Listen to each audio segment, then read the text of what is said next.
Hello, good morning students. प्यारे प्यारे बच्चों, अभी तक हमने 4 लेक्चर फिजियोलॉजी की स्टडी कर लिए हैं और जैसा कि मैंने पहले वादा किया था कि लर्निंग बाय डूइंग मेथड, करके सीखने से आदमी आगे बढ़ेगा फिजियोलॉजी। और मैं कोशिश कर रहा हूं कि जो भी चीज आपको बताई जाए उसको क्लास के अंदर ही याद करवाने की। आप इस चीज को इजी वे से और समझने की कोशिश करें कि यदि आप अपना 100% इस क्लास में देने की कोशिश करेंगे तो क्लास में समझ में आ जाएगा। मैं ऋषिराज यादव सीएलसी के इस ऑनलाइन प्लेटफॉर्म और डिजिटल प्लेटफॉर्म पर आपका नेक्स्ट क्लास में स्वागत करता हूं। और नेक्स्ट क्लास हमारा लेक्चर कौन सा है? 5th lecture.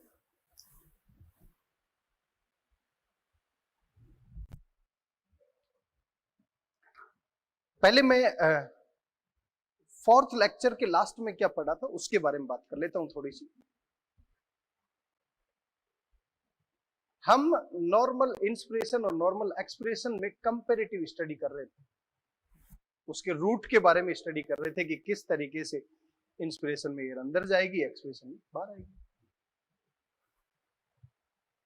तो नॉर्मल इंस्पिरेशन में जो एयर अंदर गई थी तब 2 मसल ने काम किया था, ईआईसीएम और डीएम, और इन दोनों में कॉन्ट्रैक्शन हुआ। और जब नॉर्मल एक्सेलेरेशन की बात की थी तो ईआईसीएम और डीएम में हमने क्या कर दिया? रिलैक्सेशन। और उसका डायग्राम ये रहा। ईआईसीएम में रिलैक्सेशन हुआ, शिथिलन हुआ, डीएम में रिलैक्सेशन हुआ, तो ये फ्लैट से डोम शेप में कन्वर्ट हो गया, ओरिजिनल पोजीशन पर आ गया। और ये इनवर्ड, तो यहां का वॉल्यूम कम हो गया, प्रेशर बढ़ गया। अब इस वॉल्यूम को और ज्यादा कम कर दूं मैं तो प्रेशर बहुत ज्यादा बढ़ जाएगा। और ज्यादा प्रेशर, जैसे एक छोटे टायर के अंदर ज्यादा प्रेशर होता है, टायर फटता है तो प्रेशर से एयर बाहर आती है। उसी तरीके से यहां पर वॉल्यूम को और कम कर दिया जाए तो प्रेशर और ज्यादा बढ़ जाएगा, प्रेशर से एयर बाहर आ जाएगी। तो ध्यान से समझे इन तीनों मैकेनिज्म में किस तरीके से आपस में कोरिलेशन है। तो हम बात कर रहे हैं अब next forcefully expression.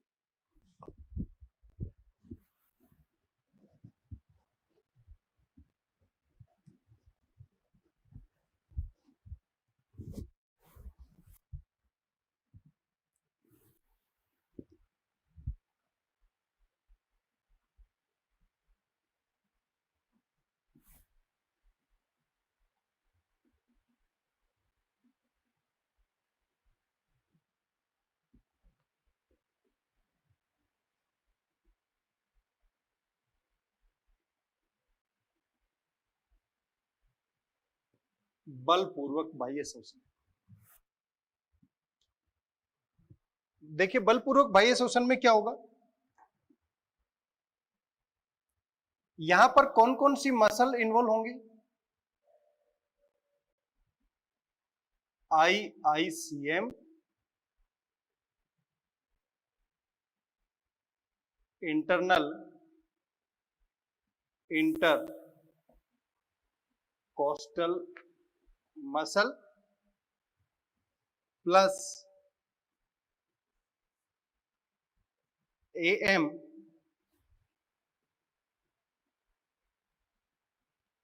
Abdominal muscle. इसे हम उदरीय पेशियों के नाम से जानते हैं और इसे हम आंतरिक अंतरपरसुक पेशी के नाम से जानते हैं। ये उदर से रिलेटेड है और ये रिब्स के बीच में प्रेजेंट है।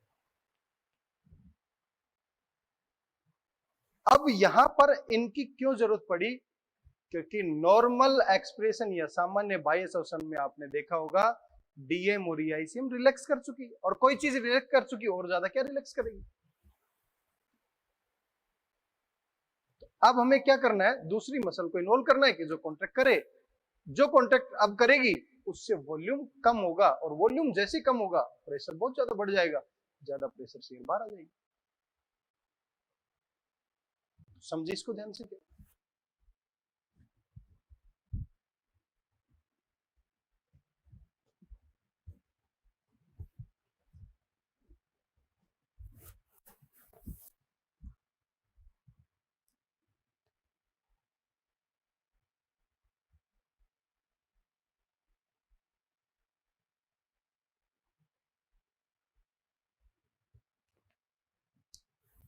हमारे पास ये केस है, ये जो लाइन में ड्रॉ कर रहा हूं, ये मैं कह रहा हूं कि ये कौन सी स्टेज है? Flat diaphragm. जब ये फ्लैट होता है तो कौन सी एक्टिविटी हुई थी? नॉर्मल इंस्पिरेशन या सामान्य अंतःश्वसन। जब ये इस कंडीशन में आया था अपनी ओरिजिनल पोजीशन पर, तब हमने इसे क्या नाम दिया था? डोम शेप, गुंबदाकार। तब नॉर्मल एक्सप्रेशन या सामान्य बाह्य श्वसन। और अब यदि हम इसे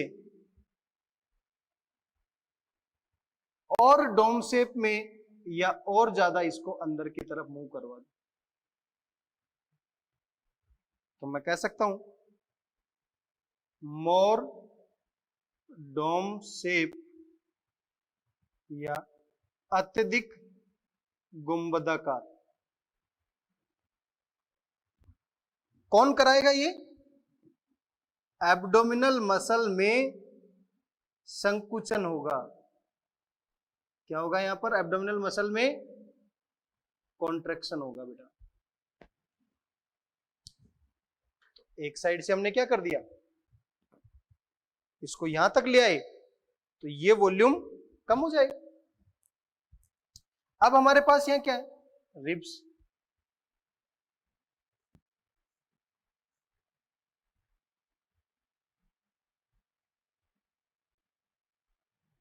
और यहां पर कौन काम करे अब? IICM, internal intercostal muscle. Internal intercostal muscle में इनमें भी क्या करवा दें हम? कॉन्ट्रैक्शन करवा दें, तो ये और ज्यादा अंदर की तरफ आ जाएगी। इसका मतलब ये डोर्सल वेंट्रल एक्सिस में चेंज कर रहा है और ये एंटीरियर पोस्टीरियर एक्सिस में चेंज किया, तो मैं कह सकता हूं वॉल्यूम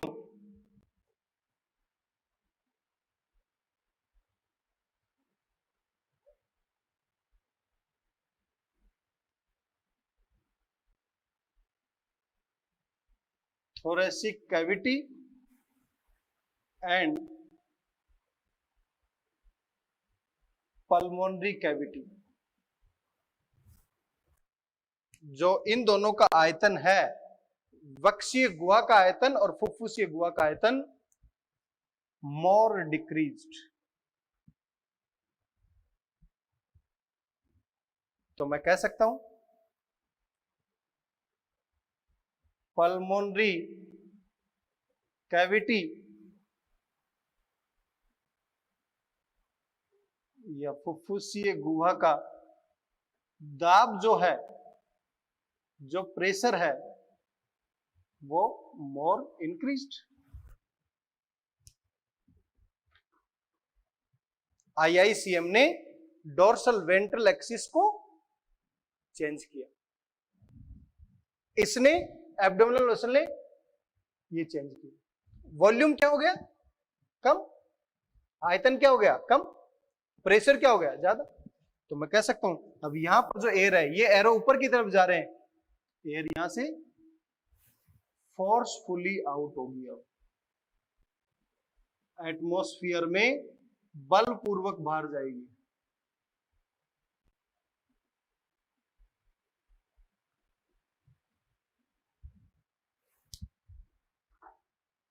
बेटा समझ में आ गया होगा कि फोर्सफुली एक्सप्रेशन में कौन सी दो एडिशनल मसल ने काम किया, आईआईसीएम और एएम? क्योंकि जब डीएम और ईआईसीएम कंप्लीटली रिलैक्स कर गई, रिलैक्स करते वॉल्यूम कम हुआ था, उस वॉल्यूम को और कम करना है तो आईआईसीएम और एएम में हमने कॉन्ट्रैक्शन करवा दिया, वॉल्यूम को और कम कर दिया, प्रेशर और ज्यादा बढ़ गया। और जितना ज्यादा प्रेशर बढ़ गया, प्रेशर से एयर आउट हो जाएगी, एटमॉस्फेयर में चली जाएगी। अब हम कोशिश करेंगे तीनों को कंपैरेटिवली टेबुलर फॉर्म में स्टडी करें और फिर उसकी डायग्रामेटिक स्टडी करें। तो एक टेबल बना रहा हूं, वो भी साथ साथ आप बनाएं।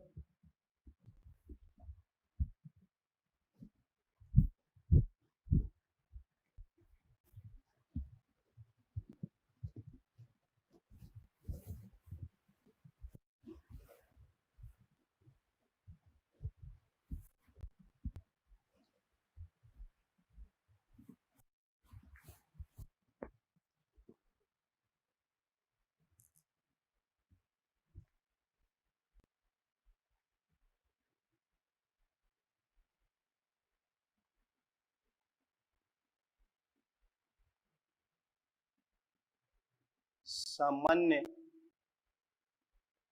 अंतःश्वसन, नॉर्मल एक्सप्रेशन, सामान्य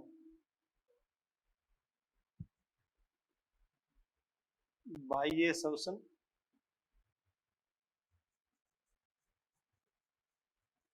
फोर्सफुली एक्सप्रेशन, बलपूर्वक बाह्य श्वसन।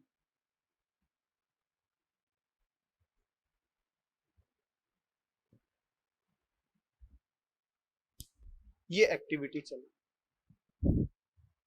इन तीनों के अंदर हम कंपैरेटिव स्टडी कर रहे हैं। तो सामान्य अंतःश्वसन हो चाहे सामान्य बाह्य श्वसन हो, यदि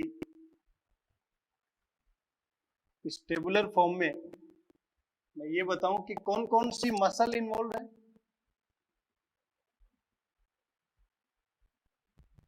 कौन कौन सी पेशियां सम्मिलित है, तो बोलो बेटा, यहां पर diaphragm muscle plus external intercostal muscle, यहां पर बेटा diaphragm muscle plus external intercostal muscle, और यहां पर abdominal muscle plus internal intercostal.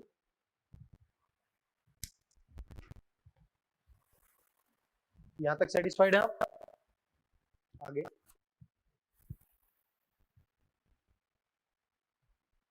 कौन सी मैकेनिज्म होगी, यहां पर कौन सी प्रोसेस होगी? कॉन्ट्रैक्शन हो सकती है, रिलैक्सेशन, या तो क्या होगा संकुचन, या क्या होगा शिथिलन। तो यहां पर क्या हुआ था, याद करो, कॉन्ट्रैक्शन, संकुचन, इन दोनों में संकुचन हुआ, तो क्रम से एंटीरियर पोस्टीरियर और डोर्सल वेंट्रल एक्सिस में चेंज है। यहां पर रिलैक्सेशन मींस इसमें क्या हो रहा है, शिथिलन। और याद करें एब्डोमिनल मसल, उदरीय पेशियां और आईआईसीएम, इनमें क्या हुआ है, कॉन्ट्रैक्शन, संकुचन।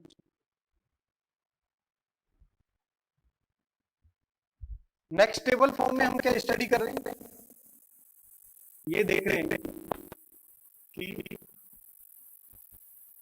थोरैसिक कैविटी वॉल्यूम, वक्षीय गुहा का आयतन, यहां पर हम आयतन देख रहे हैं, यहां पर आयतन क्या हो गया, बढ़ गया, यहां पर क्या हो गया, कम हो गया, यहां पर क्या हो गया, बहुत ज्यादा। इसी रेस्पेक्ट में हम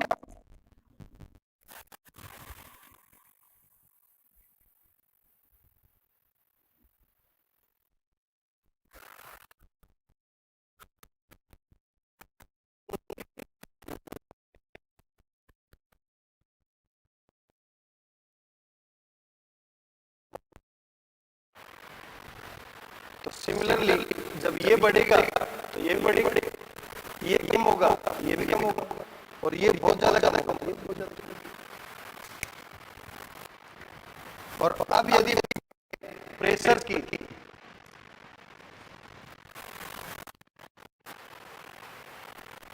तो हम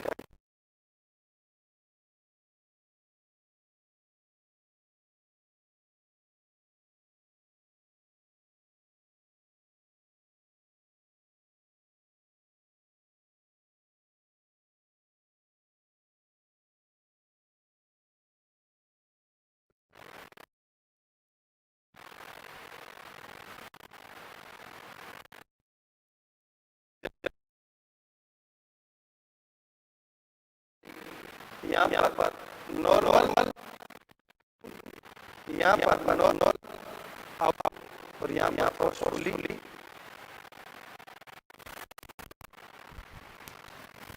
जब जब हम इनकी बात कर रहे हैं, इनकी बात कर रहे हैं, जब जब हम आउट की बात कर रहे हैं तो इनकी बात करेंगे तो एटमॉस्फेयर से एयर जो है लंग्स के एल्यूलाई की तरफ बढ़ेगी, और जब आउट की बात करेंगे तो यहाँ पर लंग्स से एयर एटमॉस्फेयर की तरफ।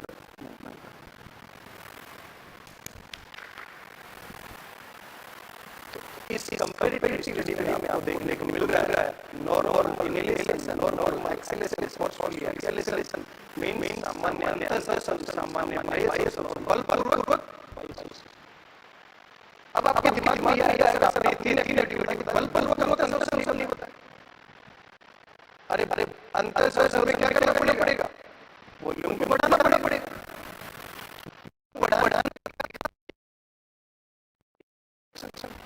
अब कितना ज्यादा बलपूर्वक आप कॉन्सेंट्रेट करेंगे उतना ही ज्यादा बलपूर्वक पॉसिबल होगा। इट मींस क्लियर है, सेटिस्फाइड है हमारी बात से।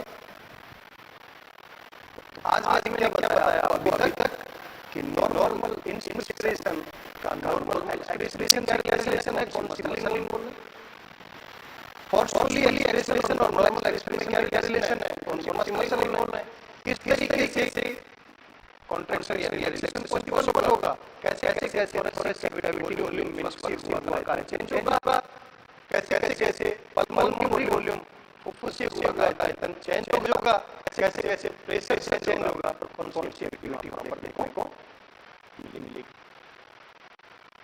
क्लियर है मेरी बात? यहाँ पर हम जो एक्टिविटी देख रहे हैं उसमें नॉर्मल इनहेल जब हम करेंगे, नॉर्मल एक्सहेल जब हम करेंगे, फोर्सफुली इनहेल जब करेंगे, फोर्सफुली एक्सहेल करेंगे तो एक स्पेसिफिक अमाउंट हमारे अंदर और बाहर आएगा। उस अमाउंट को हम रेस्पिरेटरी वॉल्यूम बोलते हैं, जो अलग अलग प्रकार के हैं। दो या दो से अधिक रेस्पिरेटरी वॉल्यूम को ऐड करने से वॉल्यूम को ऐड करने से एक स्पेसिफिक कैपेसिटी बनेगी, जिसे हम बोलते हैं रेस्पिरेटरी कैपेसिटी। तो नॉर्मल इनहेल और normal exhale, forcefully inhale forcefully exhale करने में एक अमाउंट अंदर जा रही है और बाहर आ रही है, उससे हम रेस्पिरेटरी वॉल्यूम और कैपेसिटी के बारे में स्टडी करते हैं। उससे पहले हमें ये पता होना चाहिए कि नॉर्मल इनहेल और नॉर्मल एक्सहेल में कितना टाइम लग रहा है, जिससे हम ब्रीथिंग रेट निकाल सकते हैं। क्योंकि सिंपल ब्रीथिंग का मतलब क्या है? इनहेलेशन और एक्सहेलेशन, एयर बंद कर लेना और बाहर छोड़ना। पहले हम ब्रीथिंग रेट निकालने की कोशिश करें।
सामान्य अंत्य श्वसन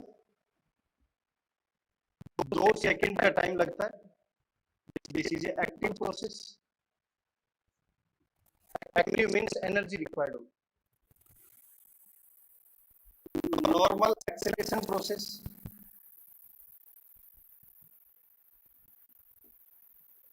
सामान्य बाह्य श्वसन जिसमें 3 सेकंड का टाइम लगता है, और ये एक मीन्स ये सक्रिय है, इसका मतलब यहां पर एटीपी लगेगा। ये निष्क्रिय है तो यहां पर एटीपी कंज्यूम नहीं होगा। तो टोटलिटी में कितना टाइम लगा? और ब्रीदिंग में क्या इन्वॉल्व है? Inhalation plus exhalation. तो मैं कह सकता हूं 2 + 3 5 सेकेंड। तो हम ब्रीदिंग रेट निकालेंगे 1 मिनट में 60 सेकेंड, 5 सेकेंड से डिवाइड किया तो नियर अबाउट 12, और हम एवरेज लें तो 12 to 16 ब्रीदिंग पर मिनट।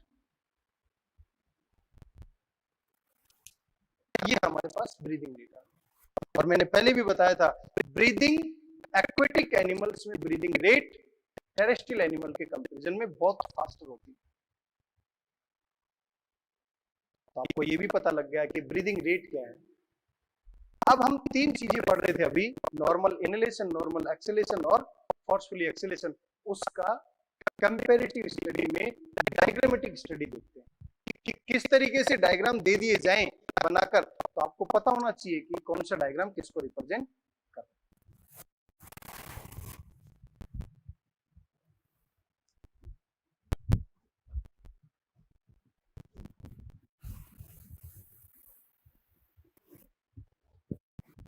देखिए बच्चों, ये कंपैरेटिव स्टडी जो है वो डायग्राम को देखकर और इजी वे से समझ में आएगी। और तीनों का डायग्राम मैंने वॉल्यूम को डिक्रीज करते हुए भी बनाया है, जिससे आपको पता लगेगा जैसे जैसे वॉल्यूम डिक्रीज होगा वैसे वैसे प्रेशर राइज होगा। तो एक एक डायग्राम को हम सिंपली वे में समझने की कोशिश करते हैं। देखिए, सबसे पहले हम नॉर्मल एक्सप्रेशन की बात करें तो हमें कौन कौन सी चीज कैसी कैसी दिखाई देंगी उसको समझें। ये डायफ्राम डोम शेप में दिखाई देगा।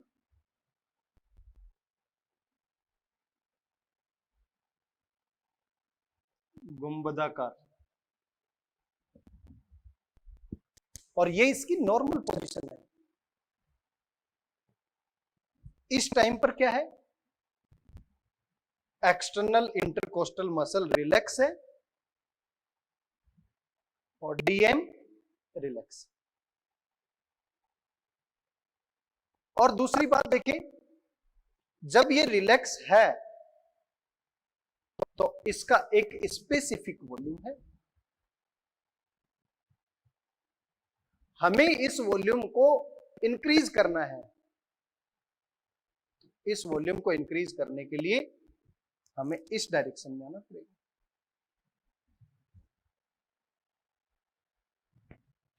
और इस डायरेक्शन में जाएंगे तो वॉल्यूम क्या हो जाएगा? डिक्रीज। जैसा कि आपको डायग्राम में भी देखने को मिल रहा होगा कि यहां पर वॉल्यूम इंक्रीज हुआ है, यहां पर वॉल्यूम नॉर्मल है और यहां पर वॉल्यूम डिक्रीज हुआ है। और ऐसे में जब यहां से इस तरफ जा रहे हैं हम, तो देखिए क्या क्या चेंजेस आए हैं। ये पोजीशन ये थी, तो यहां से इस तरीके से ये डायफ्राम डोम शेप से क्या हो गया, फ्लैट।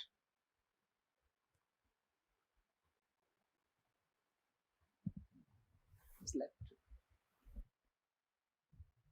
चपटा हो गया यहां पर।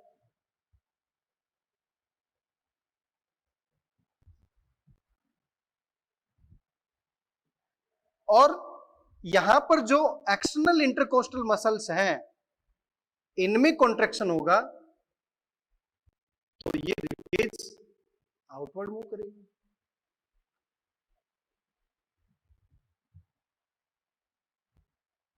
ये आउटवर्ड, ये डाउनवर्ड, तो मैं कह सकता हूं ये डाउनवर्ड मूवमेंट किया तो इससे नीचे की तरफ, मीन्स ये डोम शेप से फ्लैट हुआ तो यहां पर वॉल्यूम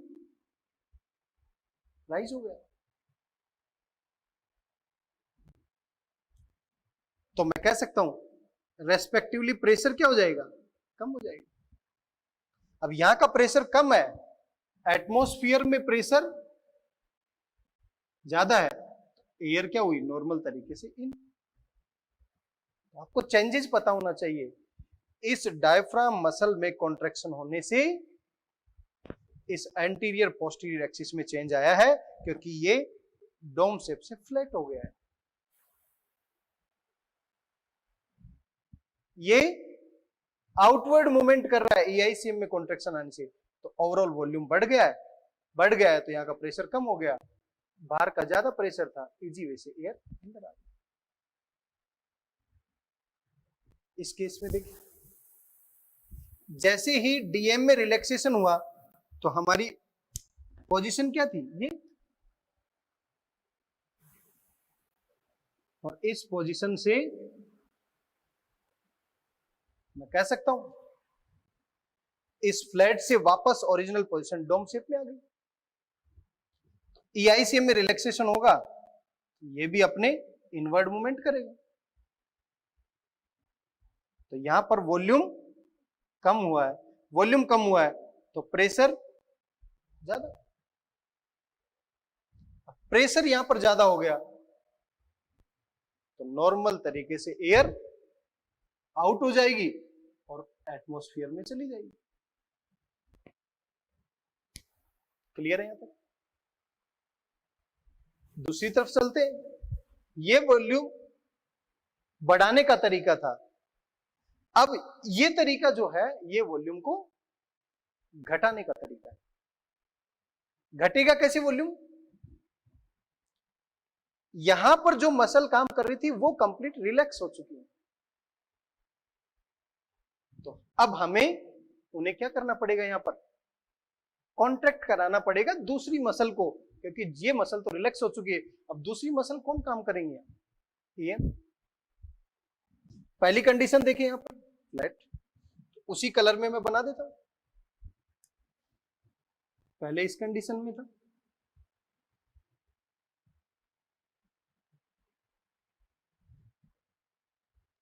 इस कंडीशन के बाद में इस कंडीशन में है।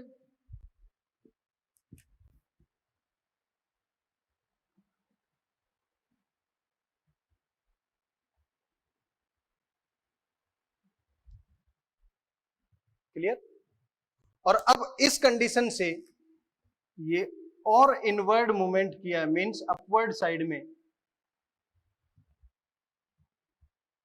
तो यहां पर वॉल्यूम जो है वो मोर डिक्रीज्ड। आईआईसीएम में कॉन्ट्रैक्शन हुआ, जैसे आईआईसीएम में कॉन्ट्रैक्शन हुआ तो ये मोर इनवर्ड मूवमेंट करेगी।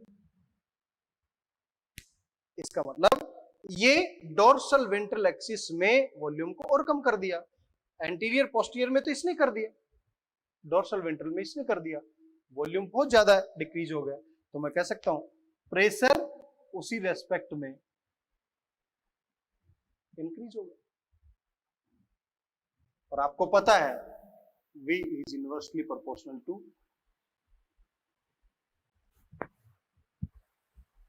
P। तो यहां पर एयर इस तरीके से फोर्सफुली आउट हो जाएगी, एज सिंपल एज। मैंने कोशिश की है इन तीनों डायग्राम में आपको normal inhalation, normal acceleration and forcefully acceleration को एक्सप्लेन करना। पहले वाले डायग्राम में यदि देखें तो आपको दो मसल इन्वॉल्व होती हुई दिखाई दे रही है, डीएम और ईआईसीएम। और डीएम और ईआईसीएम में क्या हुआ है? कॉन्ट्रैक्शन।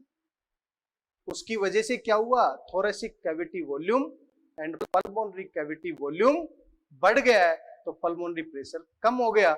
जैसे प्रेशर कम होगा, अंदर का प्रेशर कम, बाहर का प्रेशर ज्यादा, एयर इन। सेकंड वाले डायग्राम में, इस सेकंड वाले डायग्राम में ईआईसीएम और डीएम में रिलैक्सेशन हुआ है। रिलैक्सेशन होने से वॉल्यूम क्या हो गया? कम। तो रेस्पेक्टिवली पल्मोनरी प्रेशर राइज हो गया। प्रेशर राइज हो गया तो अंदर से एयर। और थर्ड डायग्राम में यदि देखें तो थर्ड डायग्राम में जब ईआईसीएम और डीएम रिलैक्स कर चुकी है तो यहां पर एब्डोमिनल मसल एंड आईआईसीएम, इन दोनों में क्या हुआ? कॉन्ट्रैक्शन। वॉल्यूम और ज्यादा कम हो गया।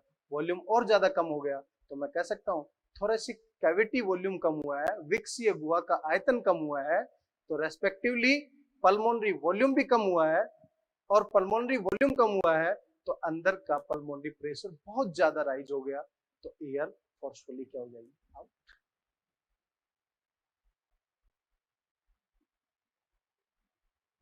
तो फ्रेंड्स, यहां पर आपने ये कंपैरेटिव स्टडी देखा, तो यहां पर देखो लंग्स का वॉल्यूम ज्यादा दिखाई दे रहा है, यहां पर नॉर्मल दिखाई दे रहा है, यहां पर कम दिखाई दे रहा है। और ये सारी चीजें आप कंपैरेटिव स्टडी इजी वे से कर पाएंगे, तभी समझ पाएंगे।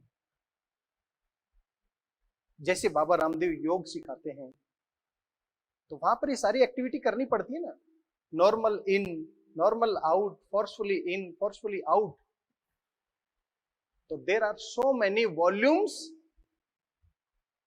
हम इन भी कर रहे हैं, आउट भी कर रहे हैं।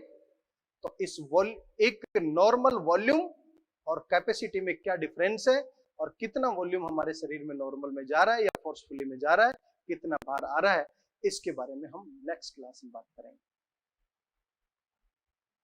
हम कंपैरेटिव स्टडी करेंगे कि हमारे जिस तरीके से एक गिलास है, उस गिलास के अंदर हम पानी भर दें और फुल भर दें, तो हम बोलेंगे कि गिलास की कैपेसिटी फुल हो चुकी है। उसी तरीके से इस लंग्स को यदि मैं फुल भरने की कोशिश करूं तो मैं क्या बोलूंगा? लंग्स की कैपेसिटी है। लंग्स फुल भर जाए, टोटल लंग कैपेसिटी। तो मैं कह सकता हूं जितना भी वॉल्यूम इसके अंदर अकोमोडेट हो सकता है, जितना भी इसके अंदर अंत स्थापित हो सकता है, वो वॉल्यूम टोटल लंग कैपेसिटी को रिप्रेजेंट करेगी। तो डिफरेंट रेस्पिरेटरी वॉल्यूम और डिफरेंट कैपेसिटी के बारे में हम नेक्स्ट क्लास में डिस्कस करेंगे। थोड़ा सा यदि आउट लाइन डायग्राम अगर मैं बताऊं तो हम उस वॉल्यूम और कैपेसिटी को एबीसीडी की फॉर्म में रिप्रेजेंट करें।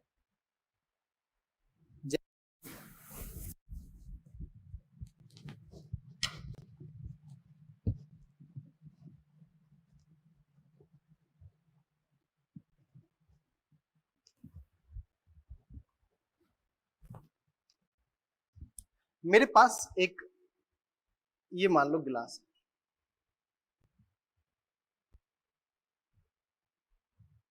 ये ए, ये बी, ये सी और ये डी,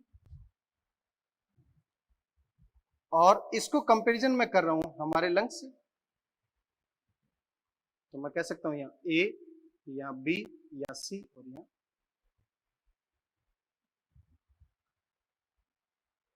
इसी क्या बोलूंगा मैं? टोटल ग्लास कैपेसिटी, या इसकी जो गिलास है उस गिलास की पूर्ण क्षमता। तो इस रेस्पेक्ट में मैं क्या बोलूंगा? Total lung capacity